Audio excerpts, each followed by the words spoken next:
Main door ప్రధాన ద్వారం పెట్టేటప్పుడు ఎటువంటి నియమాలు పాటించాలి లేదా ఎటువంటి జాగ్రత్తలు తీసుకోవాలి?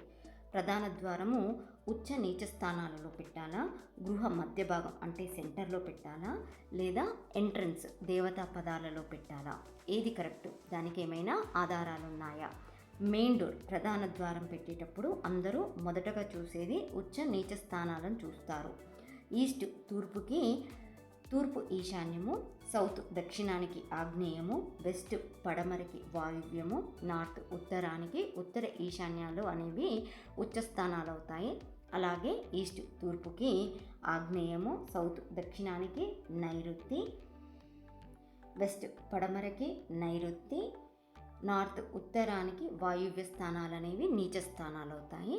ఇక్కడ మెయిన్ డోర్ ప్రధాన ద్వారం పెట్టేటప్పుడు ఉచ్చ స్థానాలు ఏవైతే ఉంటాయో ఇక్కడే మెయిన్ డోర్ పెట్టాలి అంటారు. ఇది తప్పు. దీనికంటే మరో 2 అంశాలు ప్రధానమైనవి. అవి చూసుకొని ప్రధాన ద్వారం పెట్టుకోవడం అనేది కరెక్ట్. అవి ఏంటి అంటే, 1 ఎంట్రన్స్ వాస్తు పదం లేదా దేవతా పదం అంటారు. 2 ఫేసింగ్ డైరెక్షన్, దీన్నే వర్క్ అంటారు.